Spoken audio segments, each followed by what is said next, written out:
Thank you very much. Good afternoon. My name is Aron Lazary. I'm from Budapest, Hungary, and I want to show you our results from a clinical and biomechanical study. Personally, I don't have anything to declare, but the study was supported by different national grants. All of us who do spinal fusions will face several times with the biomechanical problem or deterioration of the adjacent segments, and these three main types of the failure: the degeneration of the adjacent segment, the development of proximal junctional kyphosis, and also fracture at the junction. All of these have some kind of mechano-biological background, so it's a multifactorial and not really known effect or adverse effect of our stabilization procedure. On the other hand, sometimes we see on the postoperative X-ray that our screws, especially at the top of the construct, seem not really nice. I mean that it's in the pedicle, but the tip of the screw can be really close to the upper end plate. And our hypothesis was that this kind of orientation of the screw towards to the upper end plate can deteriorate the mechanical environment at the adjacent segment.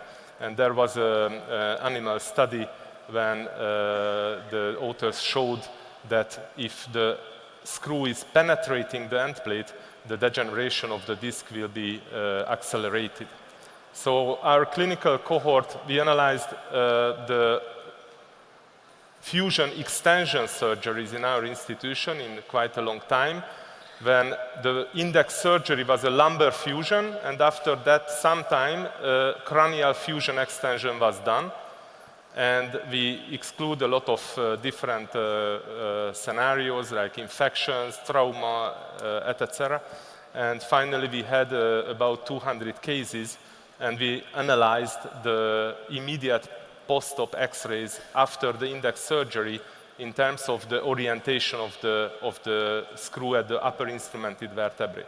So the minority of the cases seemed not really nice. I mean that the screw tip was too close to the upper end plate. This was the cranial screw position group, and the other group was the bigger group was the parallel screw position group. And after that, we analyzed the time to the revision surgery, to the fusion extension surgery in these two different groups. The characteristic of the two groups didn't significantly different, but on the other hand, the indication for the revision surgery for the fusion extension was really different. In the cranial screw position, the fractures were most frequent, and more than 2.5-fold the time to the surgery, to the fusion extension was shorter. So the patient, in case of a cranial screw position, the patient needed revision surgery shorter.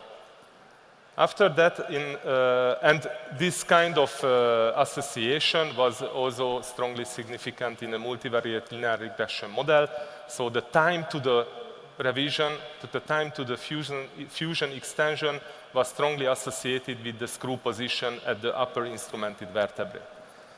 And after that, we analyzed that in our laboratory at the hospital. It's an in silico biomechanical laboratory, and we found that actually the stress distribution in the upper end plate is really bad in case of cranial screw position.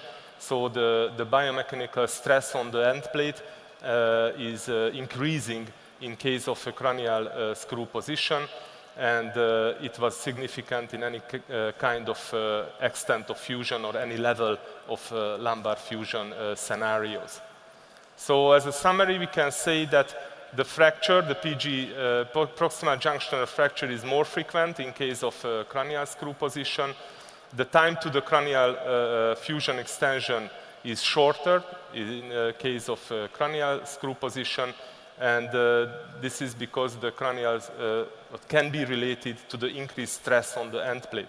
So as a summary, I can say that try to avoid the cranial screw position, screw orientation at the upper instrumented vertebrae in lumbar fusions. Thank you very much.